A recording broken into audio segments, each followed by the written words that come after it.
Hello everybody. So welcome to Deeksha Online. Now we are going to continue with the chapter Reproduction in Organisms. Okay. Now to again give you a quick chapter overview or the roadmap of this chapter. In this chapter, in the previous lecture that we had discussed, we have already completed discussing about asexual reproduction. Correct? Then we had started discussing about sexual reproduction. Specifically, we had started discussing about the different phases in the lifespan of an organism, especially with respect to plant. Isn't it? You remember vegetative phase, reproductive phase, senescent phase. So we had just about begun discussing about the sexual reproduction. Then the various aspects of sexual reproduction that we are going to discuss in this chapter is pre-fertilization events, what happens before fertilization, like gametogenesis and gamete transfer. Then fertilization, that is the fusion of the male and the female gamete in order to form a diploid zygote. And post-fertilization event, where, as we just discussed, after fertilization is successful, we have a zygote, and the zygote undergoes cell division in order to transform into a multicellular embryo. So zygote is unicellular. It transforms into a multicellular embryo through a process called embryogenesis. Okay. So this gives you a brief idea of what you can look forward to in this chapter. Now moving on to continuing with what we had stopped in the previous lecture, I had told you that we had learned about the phases of life specifically with regard to plants, and we had also seen about plants which exhibit unusual flowering, isn't it? So now we are going to focus on the sexual reproduction in case of animals. In animals, the first phase in the lifespan, we don't call it as vegetative phase, we call it as juvenile phase. So you know that an animal cannot right away start reproducing, isn't it? So first it has to grow, it has to become sexually mature. So this period when the animal grows and becomes sexually mature, attains sexual maturity, is what is referred to as the juvenile phase. So if you see the picture, you can see how a kangaroo is, or how it looks like in its juvenile phase. It is still a very young organism which is inside the pouch of the mother, and you can see how it is feeding on the mammary gland. It is suckling on the mammary gland, isn't it? So this would represent the juvenile phase because the young one is still growing. It has not grown completely, it has not become sexually mature yet. And then it makes a transition over the years. You can see how the organism, how the kangaroo becomes mature, sexually mature, and finally it is ready to undergo sexual reproduction. So this phase in its life, when it reproduces sexually, we can call it as reproductive phase. So two principal phases. Of course, the last one is similar in both plants and animals. There is senescent, or the time when an organism starts growing old and its metabolism slows down. So the first phase is the juvenile phase, and the second phase is the reproductive phase. And the third phase, like I just spoke of, which is common to both plants and animals, is the senescent phase. And remember, for animals we use the word juvenile phase, for plants we use the word vegetative phase. Now moving on to the phases, again to give you a quick recap, there are two phases that we focused on right now, that is the juvenile phase and reproductive phase. Now once an organism attains reproductive maturity, once an organism is now ready, that is an animal is now ready to reproduce, it may reproduce either during a favorable season or it may reproduce continuously. Okay, so it may reproduce, say for example, during a specific season of the year, or it may reproduce throughout the year. So based on this, based on how often does it reproduce or what is the activity of its reproduction, we can classify animals into seasonal breeders and continuous breeders. So basically you should remember, so this classification is based on how active the organism is in reproducing, or we can say based on its reproductive activity. If it reproduces only during some favorable season, then it is called a seasonal breeder. If it reproduces throughout its reproductive phase, there is no specific season for it to breed. It can breed any time of the year. And as long as it is reproductive, as long as it is in its reproductive phase of its life. So those animals which are reproductively active only during a favorable season are called seasonal breeders. Those which are reproductively active throughout their reproductive phase, they are called continuous breeders.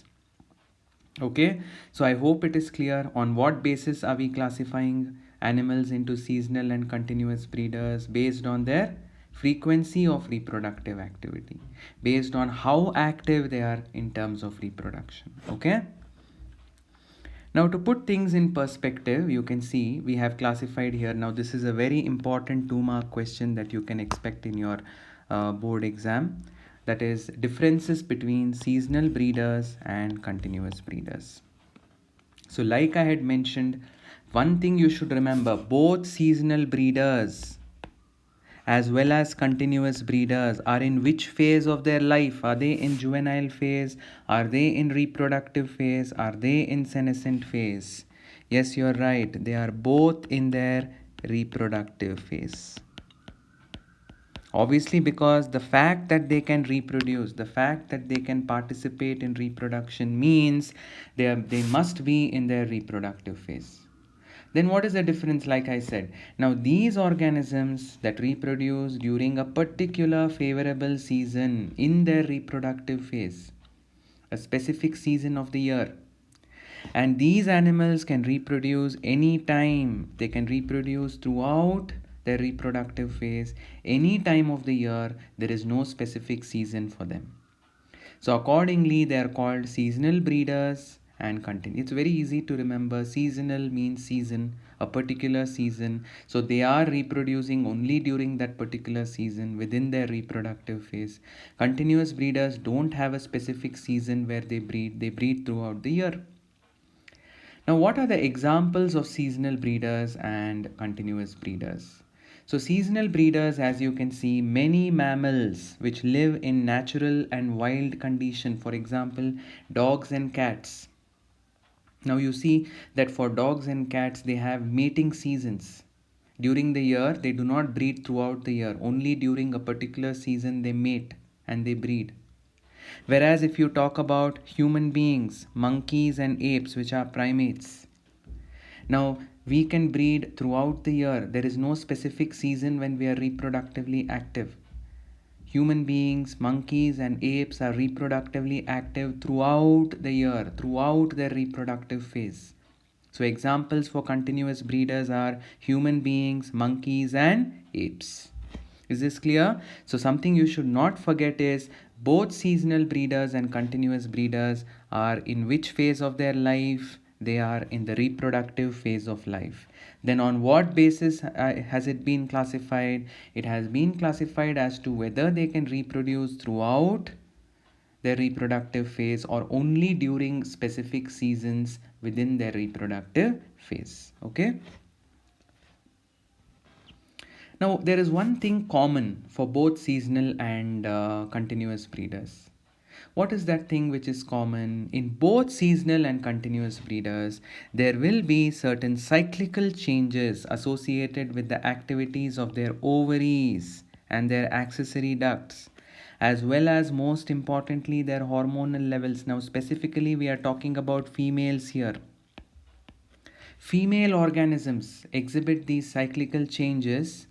And what changes are happening in their body? Changes are happening in relation to their ovary, in relation to their accessory duct, say for example fallopian tube, uterine lining, cervical lining, vaginal lining. There is also fluctuation occurring in their hormonal levels. And when does all this happen? When they are ready to reproduce. And what do we call such cyclic changes? There are two types of cyclic changes. They are referred to as estrous cycle and menstrual cycle. Then you may ask me a question. How are these two cycles different from each other? Because I have used them both in the same sentence here. But I have used a word and, not or, isn't it? So basically, the cyclical changes which are happening in the female body during the reproductively active period, which is associated with certain changes in their ovary, certain changes happening with respect to their accessory ducts, and also certain changes associated with fluctuation in hormonal levels in their body. These cyclical changes may be referred to as estrous cycle in some animals, menstrual cycle in some animals. So what is the difference between estrous cycle and menstrual cycle? So you can appreciate the difference by looking at this chart. Once again, a very important 2-mark question, or maybe a 3-mark question if they ask you examples also. So how is the menstrual cycle different from estrous cycle? The first and the foremost important thing is menstrual cycle is seen only in primate mammals like monkeys, apes and humans. Estrous cycle is seen in all other mammals, non-primate mammals. Did you understand what I'm saying? And what is the common feature of both? Both involve changes in activities. In the previous slide we learnt. Both menstrual as well as estrous cycle involve not the male sex. They involve the female parent or the female sex. Changes are happening in the female body. Changes with respect to activities of what? With respect to activities of ovary, with respect to activities of accessory ducts. Yes or no? So both of them are happening in females. Menstrual cycle happens in primate mammals, estrous cycle happens in non-primate mammals. And one more thing. This menstrual cycle is something that is seen mostly in continuous breeders. Okay, and estrous cycle is seen mostly in seasonal breeders. That's another difference which you should note here. Menstrual cycle is a cyclical change associated with those mammals which can breed throughout their reproductive phase, whereas estrous cycle is associated with those mammals which reproduce only during a favorable season. Okay, then females are sexually active throughout the cycle. Now if in case of humans we had learned 28 to 29 day cycle. So menstrual cycle extends somewhere between 28 to 29 days. The female is sexually active during all these days. But in estrous cycle, they are not sexually active throughout the phase. There is only one particular phase called the estrous phase. Or we say that the female is in heat period. Only during this time the female will accept a mate. So the female is ready to mate, or the female is ready to breed only during a specific phase in estrous cycle called the estrous phase or the heat period. But in menstrual cycle, the female may be receptive to mating throughout the period of 28 to 29 days of the menstrual cycle. Clear?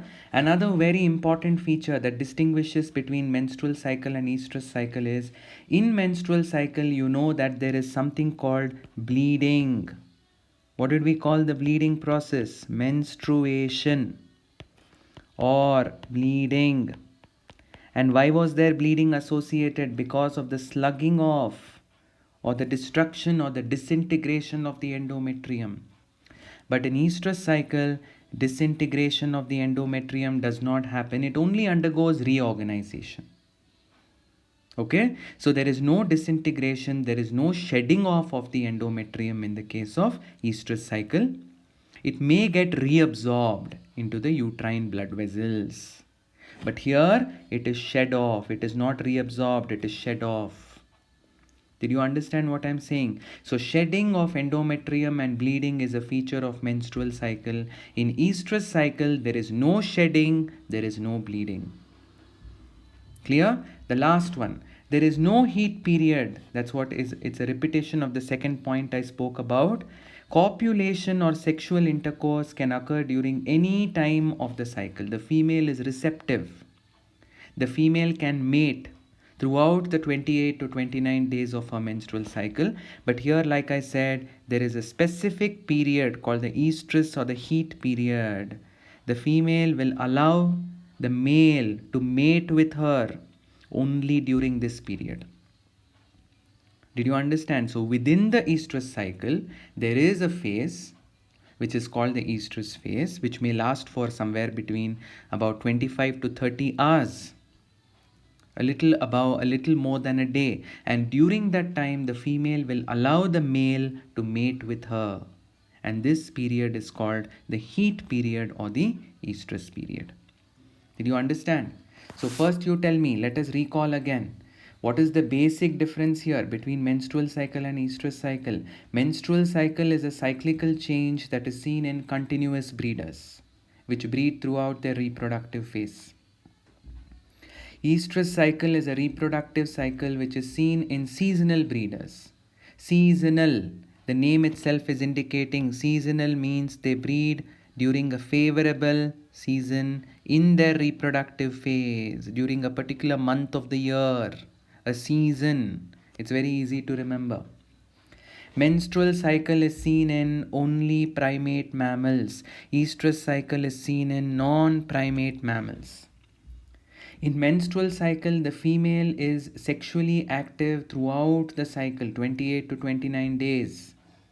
That's why she's a continuous breeder, because it keeps repeating 28 to 29 days, and throughout her reproductive phase, she is sexually active. And in the case of estrus cycle, there is a specific phase called estrus phase or the heat period, when the female is ready to accept a mate, ready to undergo mating. She will allow the opposite sex to mate with her, to breed with her. In menstrual cycle, there is bleeding when there is shedding of endometrium. Here, there is no shedding of endometrium. It either gets reabsorbed into the uterine blood vessels or it gets reorganized. And then, it's what we had already discussed. Mating can happen during any part of the cycle. Mating happens only during the estrus or the heat period of the cycle.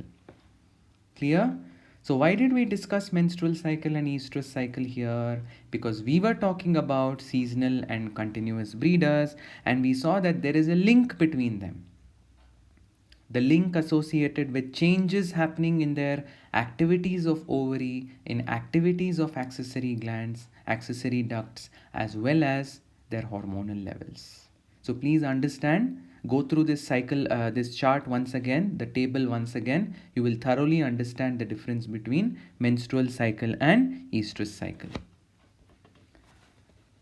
In both animals and plants, transitions between juvenile, reproductive and senescent. Now I've used juvenile here because I'm specifically referring to as animals as per the slide, but since I have mentioned plant here, it is understood that we call this phase as the vegetative phase. So in both animals and plants, what brings about the changes in these phases? Yes, it's because of hormones. Hormonal changes are constantly happening within the body. And these hormonal changes are responsible for the transition between the phases of a lifespan. There is not only hormones involved, hormones are constantly interacting with environmental factors. Like for example, in seasonal breeders, how do the animals know that they have to breed during a particular season? Because every season has its own environmental changes associated with it. And that is coupled with what? It is coupled with hormonal changes in the body of the organism. And that brings about maturity of ovary and testis, and it brings forth mating or breeding. Isn't it? It also brings forth associated behavioral expression. Now during mating season, the male and the female exhibit something called courtship behavior, where a compatibility has to be established between the male and the female. Like for example, in birds, you can see how the male birds become brightly colored, their feathers, they develop a new plumage, and they exhibit a lot of courtship behaviors. They produce different types of singing patterns, and they also exhibit certain dances, the male birds, like the peacock dances, isn't it, to attract the opposite sex. These are all the associated behavioral expressions of organisms, which is called courtship behavior, to attract the opposite sex for the process of breeding or reproduction. Clear? Now, moving on to the major events of sexual reproduction. We can classify the process of sexual reproduction. Now we move on to the technical aspect of sexual reproduction. You all know that the recipe, the perfect recipe for sexual reproduction is gamete. Gametes should be there. Gametes should be transferred. Gametes should fuse. And after the fusion of gametes, what should happen so that the young one is formed? The young one takes shape. So these are called the events of sexual reproduction. So there are some events which happen before fertilization, like the formation of the egg and the sperm. It is called gametogenesis. Then the egg and the sperm have to come together, isn't it? It's not just enough if they are formed, they have to come together. They have to be brought together, and that is called gamete transfer. Then after that, fertilization happens, which may either be external fertilization if the sperm and the egg undergo fusion outside the parent body, or it may be internal fertilization, like for example in humans. In humans, which is the site of fertilization? Do you all remember? Fallopian tube, isn't it? So where does fertilization happen? Fertilization happens within the female body, within the female parent. So is it external fertilization or internal fertilization? Yes, it is internal fertilization. Okay. Post fertilization. Obviously, after fertilization is completed, we have a diploid zygote with us. And you all know that zygote is a one-celled structure. It is just a single cell.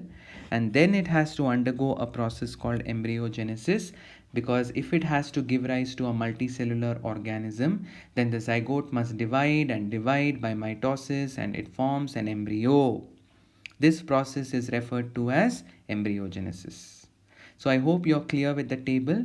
The three milestones in sexual reproduction are pre-fertilization, fertilization, and most critical event is fertilization. All of you remember, fertilization is the most critical phase of what?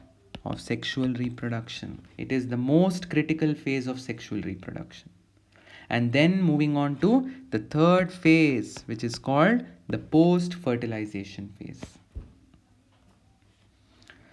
Okay, now we shall focus on before fertilization, pre-fertilization events. As we had mentioned, what is the recipe for sexual reproduction? Gametes should be there, isn't it? A male gamete and the female gamete. And what do you call the process of formation of a male and a female gamete? It is referred to as gametogenesis. We had learnt this in detail in human reproduction. The male gamete formation or spermatogenesis, the female gamete formation or oogenesis. So the first step in pre-fertilization event is the formation of the male gamete and the female gamete. Is that clear? So there are two types of gametes that are usually produced. Obviously the gametes should be of opposite sexes, isn't it? It should be a male gamete and it should be a female gamete. In some cases, you can see here the first type of gametes that are produced. Now I'm going to call this as gametes, types of gametes, or classification of gametes based on how they appear. So the first category of gametes is homogametes. Now see here, this could be the male gamete, this could be the female gamete, but they both look entirely alike. You can't even distinguish between which is male and which is female. So what do you call such gametes which appear so alike each other? We call them as homogametes. Another name for homogametes is isogametes. So both the male and the female gametes, you cannot distinguish between them. Of course, they are genetically different. But what are they? They look so similar to each other. They appear exactly alike. Did you understand? This is also seen in some of the sexually reproducing organisms. The best example is algae. Cladophora is the genus name of an alga, which exhibits such morphologically similar gametes. So when gametes are morphologically identical or when they appear alike, then we call it as homogametes or isogametes. Hetero means different. When the two gametes, the male and the female gametes, look different, when they are morphologically distinct. So the term to be used here is they are morphologically distinct male and female gametes.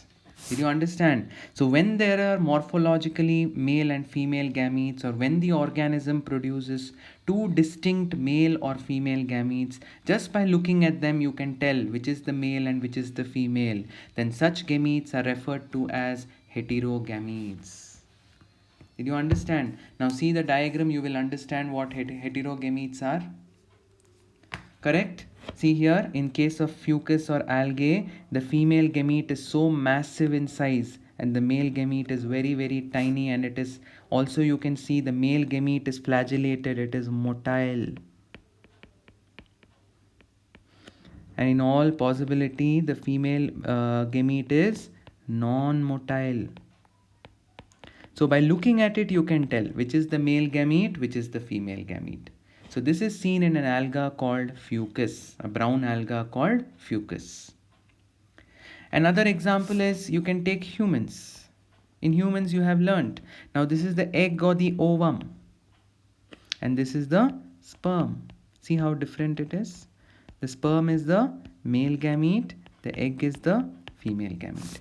And generally, in case of heterogametes, which is seen in majority of, another important thing for you to remember here is, in majority, this type of gametes is found in majority of sexually reproducing organisms. So egg is also called ovum in these sexually reproducing organs, and sperm is sometimes, especially in case of plants, it is referred to as antherozoids.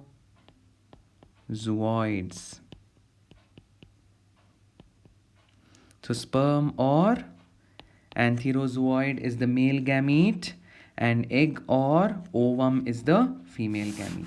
So when an organism produces, or when organisms or opposite sexes, they produce gametes which are morphologically distinct, then such gametes are called heterogametes. Is it clear to all of you? Gametes looking alike and gametes which are unlike each other, which are morphologically distinct. Now let us focus on, now since you have learnt what gametogenesis is and what are the two types of gametes, isogametes or homogametes and heterogametes. Now let us shift our focus exclusively to flowering plants. And how do you classify sexuality in flowering plants? Now the first thing that comes to your mind when I talk about flowering plants are flowers, because flowers are the reproductive structures in flowering plants.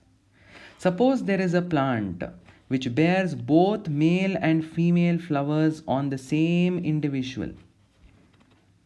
Then we call such a plant, we say that such a plant is said to be monoecious. Now what is monoecious? It is a term used to denote, very important, it denotes bisexual condition. Remember, I'm talking about angiosperms and flowers. So why do you call such a plant as monoecious, or why do you use this word monoecious? Because the same plant, now imagine this is the plant. Okay, now the same plant has both male flowers as well as female flowers. So what would this plant be? This plant would now be called monoecious. So the first thing that should come to your mind when you hear the word monoecious means the same individual plant has both male and female flowers. See, this is the example for a cucumber flower, a cucurbita flower. This is how the male flower looks like, and this is how the female flower looks like.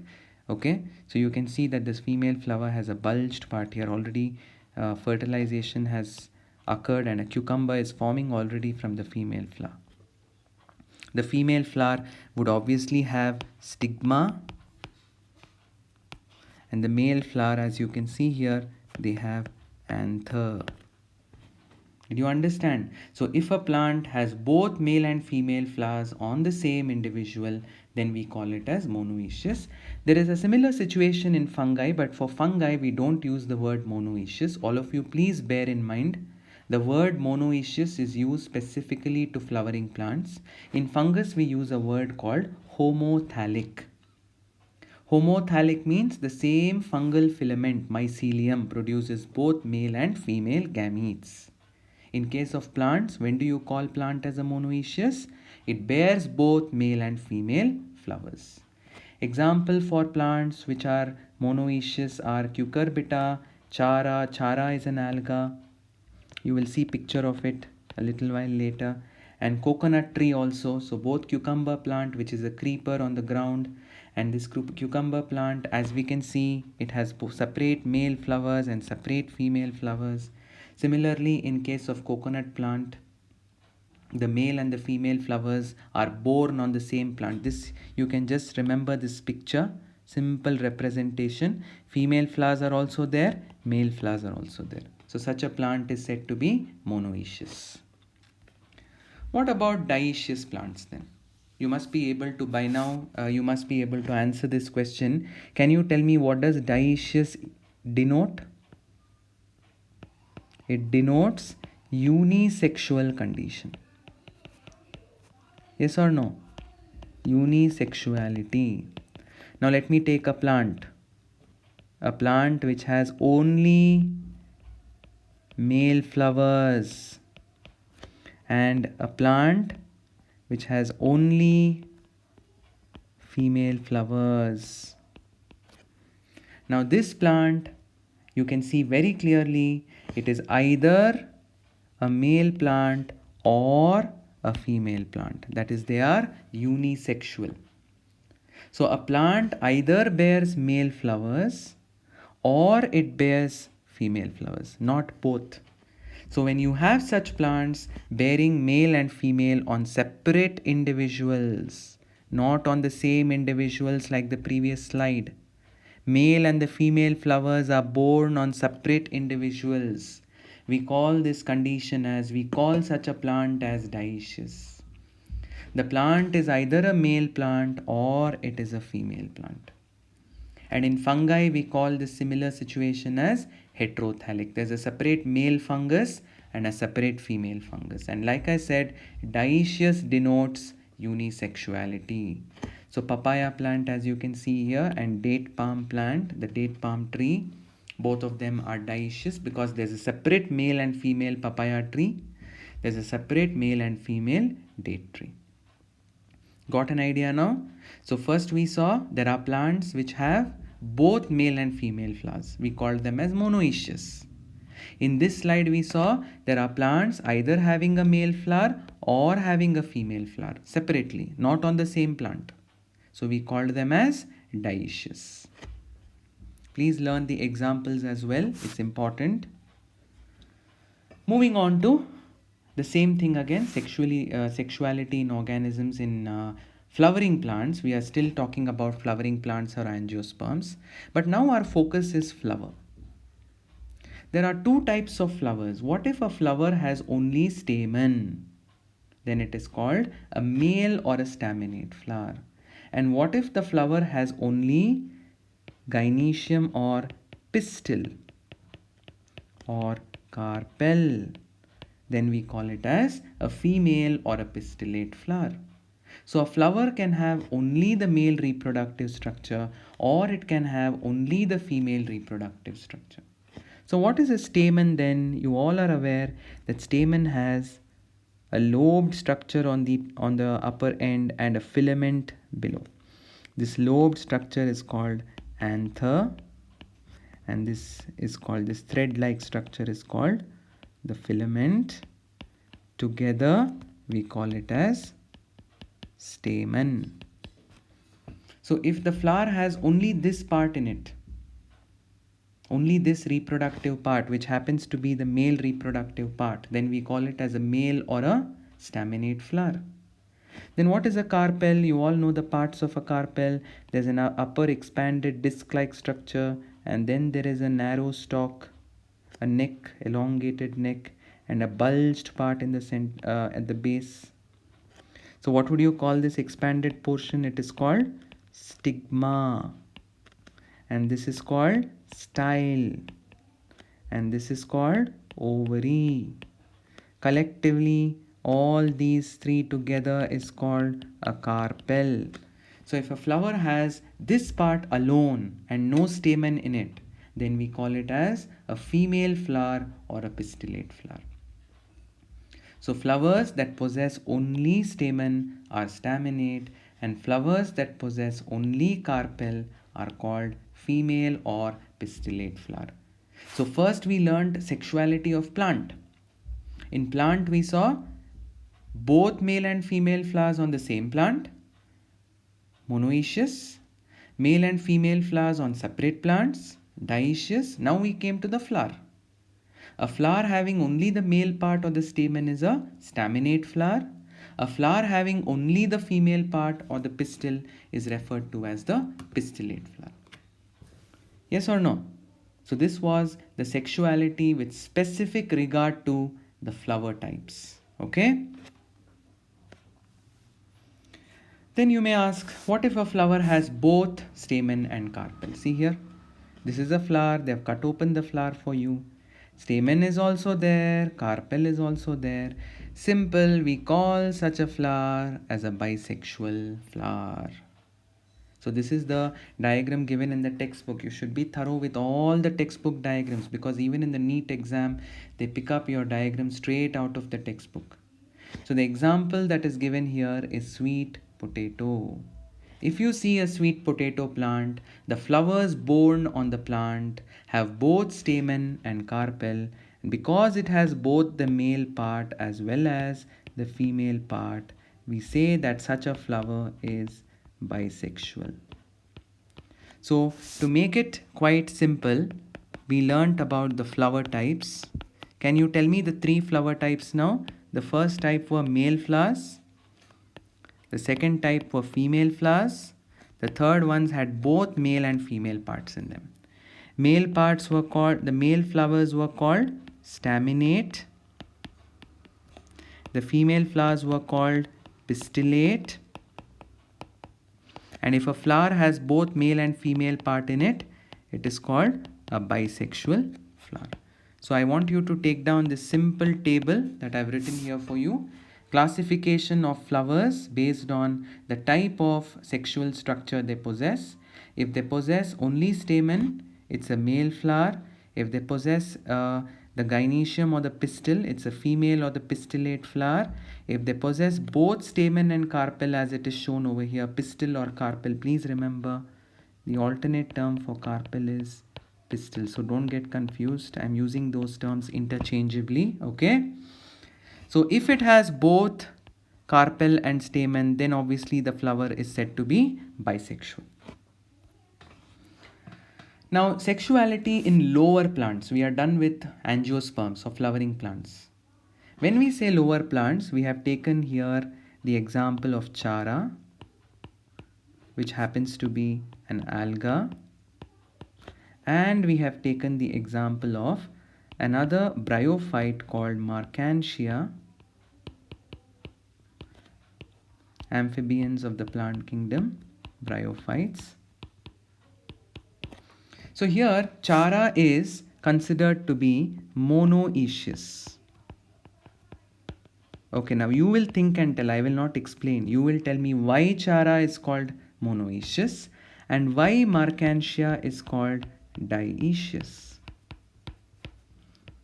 Now, since we are talking about lower plants, is there a question of using the word flower? No, flower is seen only in higher plants. So in lower plants, we use the words called gametangia. Gametangia are nothing but the sex organs. The male sex organ and the female sex organ. The male sex organ is called the antheridium. I hope you're taking all this down. And the female sex organ is called the archegonium. So whether they have both the sex organs or either of the sex organs, based on that we are going to classify them into monoecious or dioecious. Remember, I am not talking about higher plants, I am not talking about angiosperms. So there is no question of you using the word flower over here. You have to use the word gametangia.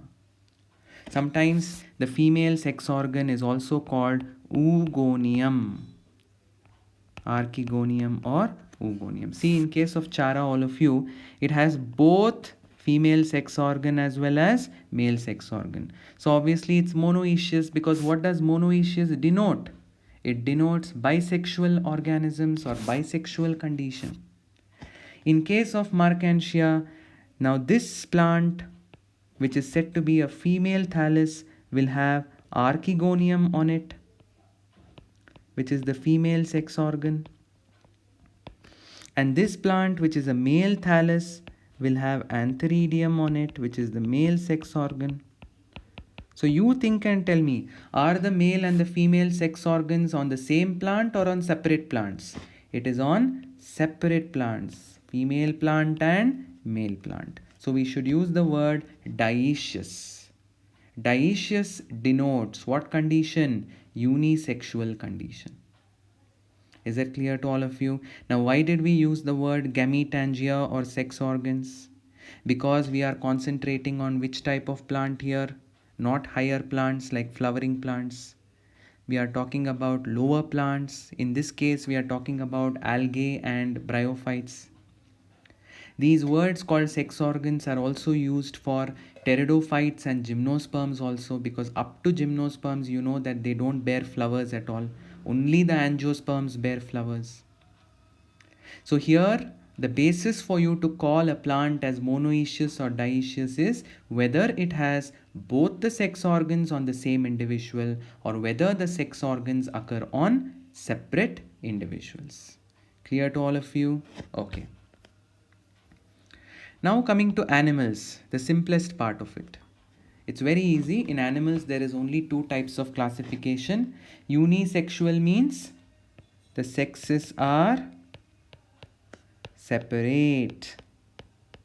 It's either a male animal or a female animal. Bisexual means sexes are united. The same animal produces or it has both male and female reproductive structures. So example for unisexual is cockroach. A cockroach is either a male or a female. The male has the male reproductive system. The female has the female reproductive system. Male has testis and female has ovary. Bisexual, another word for bisexual is hermaphroditic. A same animal has both male and female reproductive structures. Earthworm can produce both sperm and egg. That's why earthworm is a bisexual.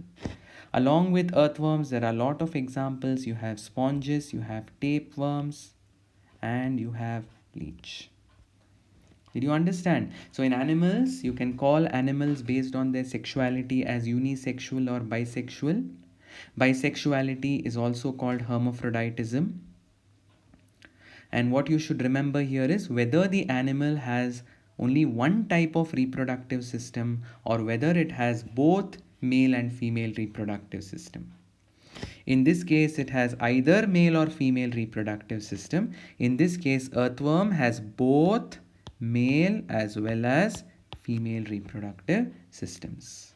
Clear? Okay, now moving on to gamete formation. How are gametes exactly formed? We saw that the process of gamete formation is called gametogenesis. So this is in line with gametogenesis, the production of gametes. Now the question is, how is it produced? You have learnt spermatogenesis involves mitosis and meiosis. Even oogenesis involves mitosis and meiosis. So obviously the process of gamete formation has to happen on the basis of cell division. Without cell division, gametes cannot be formed. And a haploid parent, haploid means having only one set of chromosomes. I think you all are aware. Let me take our own example, humans. In all our cells, we have 46 chromosomes. So we say that they are diploid. But if this 46 gets reduced into 23, then we say when 46 gets reduced into 23, we call it as haploid. Isn't it? So diploid becomes haploid. And what took place for this reduction to happen? You're all aware about the reductional cell division, which is called meiosis. Clear? So if there is a haploid parent, now we underwent meiosis. Why did we have to use meiosis to produce and most of these cells that we produce which are haploid, they become gametes. That is, if it's a female human, it becomes egg. If it's a male human, it becomes the sperm. Correct? Now why did we have to resort to meiosis? Because we were diploid. But what if the parent itself is haploid and it has to produce gametes? Let me put a tail for the gametes, which are also haploid. Then obviously it does not have to undergo meiosis. It has to participate in mitosis. So if a haploid parent is producing haploid gametes, then what is the cell division that is involved? It is mitosis. It is seen in bacteria, in fungi, in algae, in bryophytes, and in pteridophytes. Most of the lower plants, algae, fungi, and algae, bryophytes, and pteridophytes, and kingdom mycota, that is fungi, and bacteria which belong to kingdom monera, because the parent organism already has one set of chromosomes and it has to produce gametes which also have one set. So these are the gametes. So obviously they undergo mitosis. When do we undergo meiosis? When the parent here, parent is diploid, but the gametes have to become haploid. So how do you bring diploid to haploid? You participate in meiosis. Did you understand? Okay. Next. A diploid parent produces haploid gametes by meiosis. This is exactly what I was telling in the previous page. Parent is diploid, but the gametes are haploid. If the parent is diploid and the gametes are haploid, what type of cell division has to take part? Yes, it is, I'm sorry. So diploid parent, haploid gametes. That is meiosis. So they have to participate in meiosis if the parent body is diploid in order to produce haploid gametes. So parent with diploid has two sets of chromosomes and gametes have one set of chromosomes. Okay, this is seen in higher plants like gymnosperms and flowering plants like angiosperms and all the animals including humans. Did you understand? In animals, most of the all the parents are diploid. Humans, isn't it? We had learnt. The germ cells are diploid. We are diploid. Our cells in our somatic body are diploid. We have to take part in meiosis in order to give rise to haploid gametes. Fine. You all are aware, no, that if you remember, we had learnt in spermatogenesis, I had told you, there is something called immature germ cell, which is diploid. This is the one that undergoes meiosis in order to give rise to the sperm. For example, I'm taking spermatogenesis for example. Then we can call this as the mother cell. This diploid mother cell which undergoes meiosis, they are referred to as meiocytes. Because they give rise to gametes, we can call meiocytes as gamete mother cells. Did you understand? So a meiocyte, I'm writing it here for you, a meiocyte, or let me abbreviate this as GMC. A gamete mother cell is diploid. It has two sets and it is ready to undergo meiosis to form haploid gametes. So whichever cell, specialized cell, see the definition, specialized cells called meiocytes. Meiocytes are nothing but gamete mother cells in the parent body which undergo what division? Which undergo meiosis in order to produce what? Haploid gametes. The meiocyte itself is diploid, it has two sets, but since it undergoes meiosis, it produces haploid gametes. So which is the meiocyte in human testis? I'll ask you two questions. You should only find out answers to this. What is the name given to the meiocyte in human testis? And what is the name given to the meiocyte in human ovary? I am asking you which is the sperm mother cell and which is the egg mother cell. Meiocytes are called gamete mother cells because they are the ones which give rise to the gamete by undergoing what division? By undergoing meiosis. Okay? Gamete transfer. Once the gametes are formed, I told you, egg is formed, sperm is formed.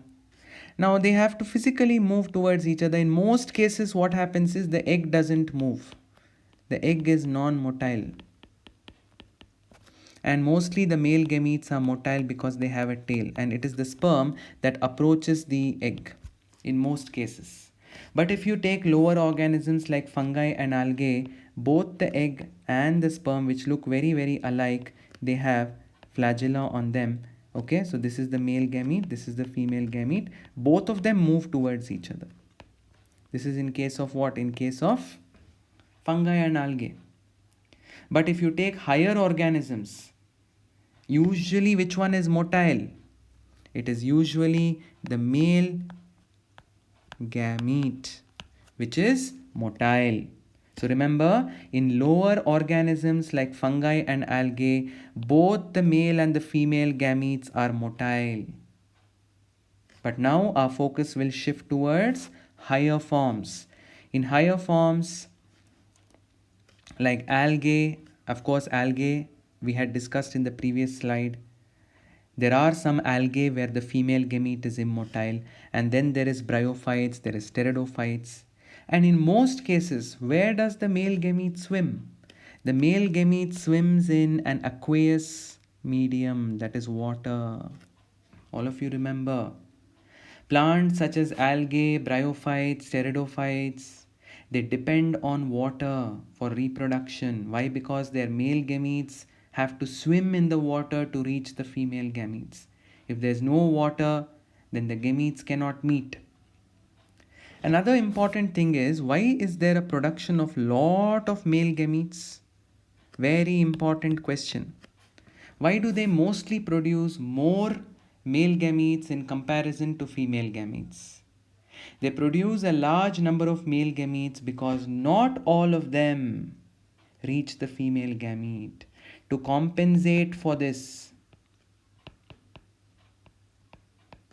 If you produce less number of male gametes, then the chances of them making to the female gamete is less, because not all of them swim towards the female. It's actually a chance process.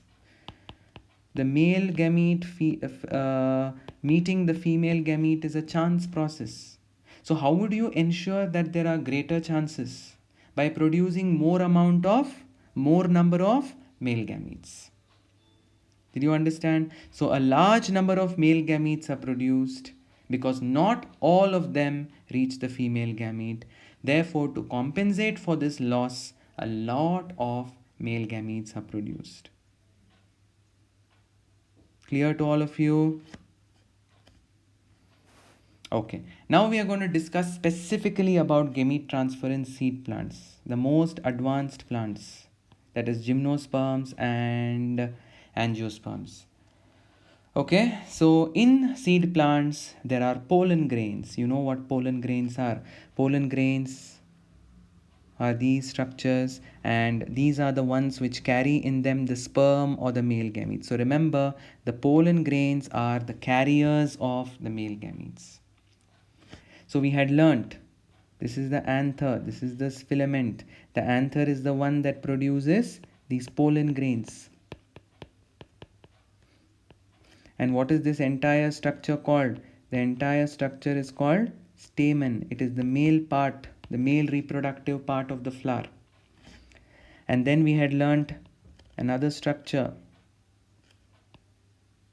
isn't it? So this one had a stigma, a style, and an ovary. So this is what part? This is the carpel. Carpel is the female part of the flower. I am teaching with reference to flowering plants. It's easy to understand. In this swollen part, the basal swollen part of the ovary, there is a structure which is sitting inside like this. What is this structure? Ovule. So inside this ovule,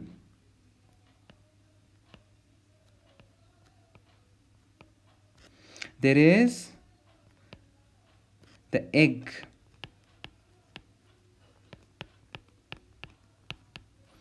Did you understand?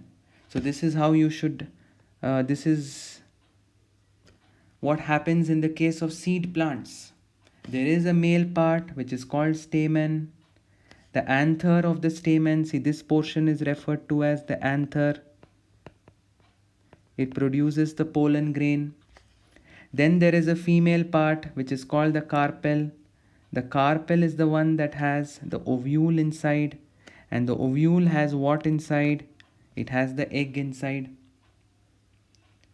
But how does the fertilization happen? Because pollen is the one that has the male gamete.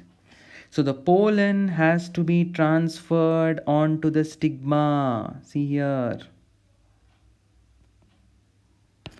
The pollen has to be transferred to the stigma.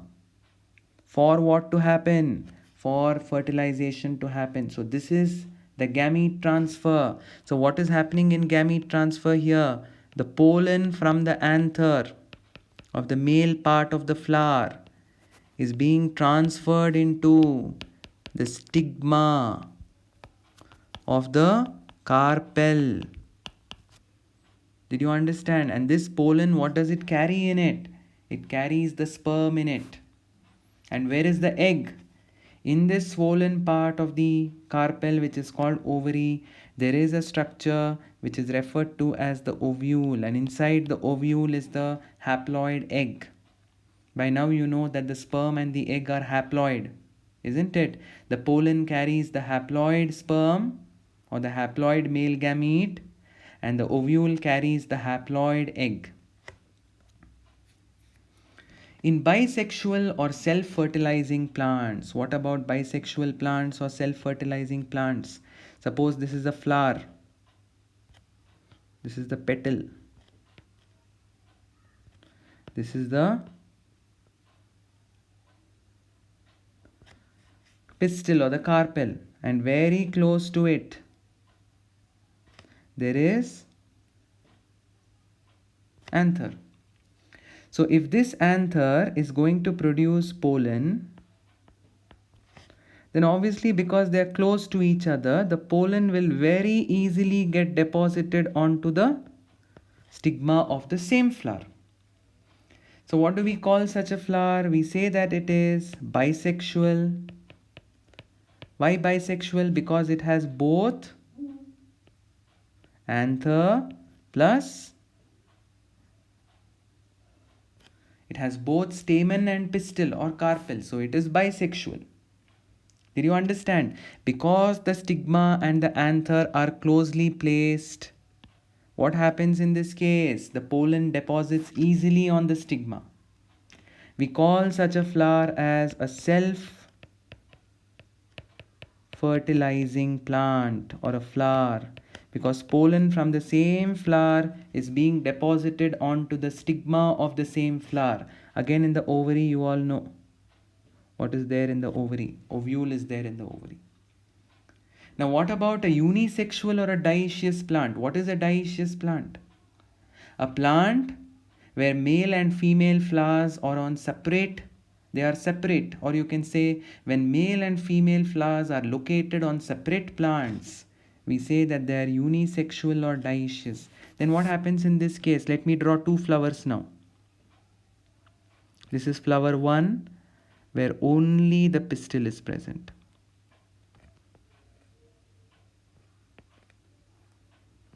And this is flower 2 where only these are the petals. What am I showing here? Only the stamen. So this is a female flower. Can you recall and tell me what did we call a female flower? Pistillate. This is a male flower. What did we call a male flower? Staminate. In this case, what should happen? Pollen is produced here by this plant, by this flower, and it has to be transferred all the way to this flower. It has to get deposited onto the stigma of this flower. And what is this event called in both these cases? In case 1 as well as in case 2, what is happening? There is transfer of pollen. And what do we call this process that facilitates the transfer of pollen? We call it as pollination. Here it is not self-pollinating or self-fertilizing. Here it is said to be cross-pollinating. A question I have, should all the cross-pollinating flowers be unisexual? Should they have only carpel? Should they have only pistil? Not necessarily. Sometimes even if the flower is bisexual like this, even if it is bisexual, it would prefer that its pollen gets deposited onto a different stigma rather than its own stigma. But here for explanation purposes, for self-pollination and bisexual, I have taken bisexual flower. For cross-pollination, I have taken the example of unisexual flowers or dioecious plants. In dioecious plant, there is a separate female plant and there is a separate male plant. The ultimate thing here is what is getting deposited where? The pollen is getting deposited on the stigma. And this specialized event is referred to as pollination. Okay, so we talked about seeded plants here. That's why I'm talking about pollen grains and stigma and stamen and pistil, isn't it? Because we are talking about seeded plants, and I am teaching with reference to which seeded plants? Angiosperms. Not only are they seeded, but they have a fruit wall also. So when I say seeded plants, I am talking here to make the concept easier for you. I am talking about flowering plants like angiosperms. Did you understand? So here we have now been introduced to a new word called pollination. Okay.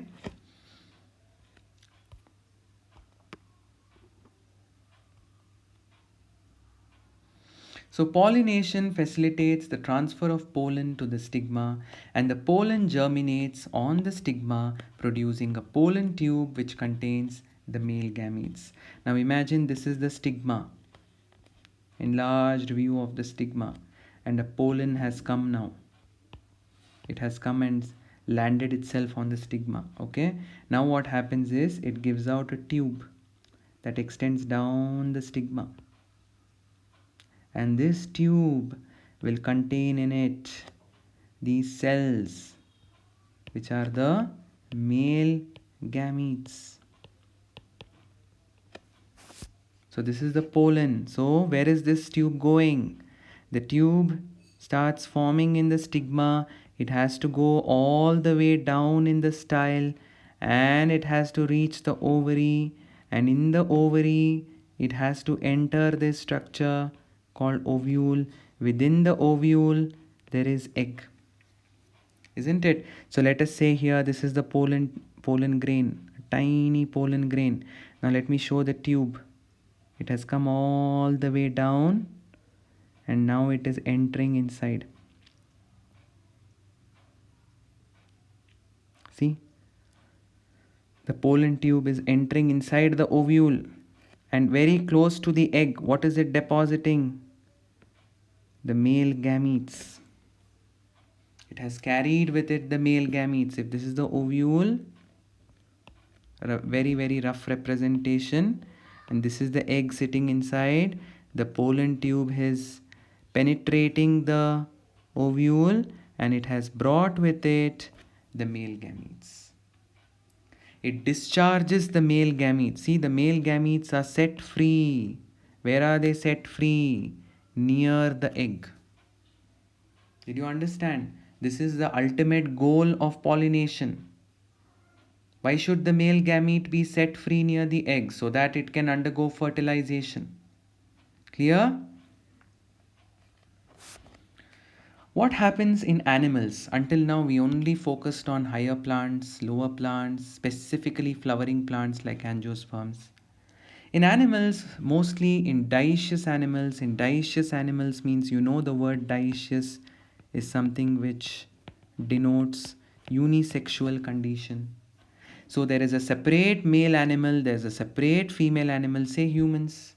In humans, in us, we are separate male. Males have the male reproductive system, females have a female reproductive system. Organisms have to evolve special mechanisms for transfer. Like in humans, there is copulation or sexual intercourse, where the male inseminates the female, isn't it? And then coming together of the gamete is very essential for what to be effective, for the process of fertilization to happen. And like I said, the most critical event in sexual reproduction is fertilization. And coming together of the gamete is important because the ultimate goal is the fusion of the male and the female gamete, which is referred to as fertilization. All right. So we learned quite a lot today. We learned about the phases of the lifespan, specifically with respect to animals: juvenile phase, reproductive phase, senescent phase with respect to sexual reproduction. Then, okay, so this we are going to learn in the next lecture. I'm sorry this got included over here. So we have not dealt with this in this particular lecture. We have learnt about seasonal and continuous breeders and the cyclic changes associated in both of these, that is menstrual in continuous breeders and estrus in seasonal breeders. We have learnt about events, pre-fertilization events, gametogenesis, sexuality of plants and animals, and gamete formation through mitosis and meiosis. Isn't it? If the parent is haploid, the gamete formation happens through mitosis. If the parent is diploid, like in humans we are diploid, so we have to take part in meiosis in order to produce gametes. Then we saw how gamete transfer happens in seeded plants, flowering plants through pollination, and we saw how gamete transfer, we still have to learn much about it, that happens in case of animals where special mechanisms need to be evolved in order to bring the sperm and the egg together. So today's homework. So basically all these are minute important details associated with the chapter where you could easily lose marks if you don't learn the chapter thoroughly. First question, differentiate between menstrual and estrous cycle. Second question, differentiate between seasonal and continuous breeders along with examples. What are heterogametes? What is a monoecious plant? Give an example. What are hermaphroditic animals? Give an example. When is a flower said to be bisexual? So I hope you are able to recall. When do you call a flower as bisexual? What are meiocytes? A hint. Meiocytes are nothing but gamete mother cells. Okay. So what are meiocytes? 1 mark. Which type of cell division do haploid parents employ for gamete formation? So if I am a parent who is haploid and if I want to produce gamete, which type of cell division must I participate in? Give an example for an organism whose parental body is diploid which produces haploid gametes. So I want you to state examples for that. Most organisms produce a large number of male gametes. Give reason or justify. Name the process that facilitates transfer of pollen from anther of a plant, anther of a flower to the stigma of a flower. Clear? So with this, we complete the second lecture in reproduction in organisms. We will continue the next part in the next lecture. Until then, all of you take care and have a good day. Thank you.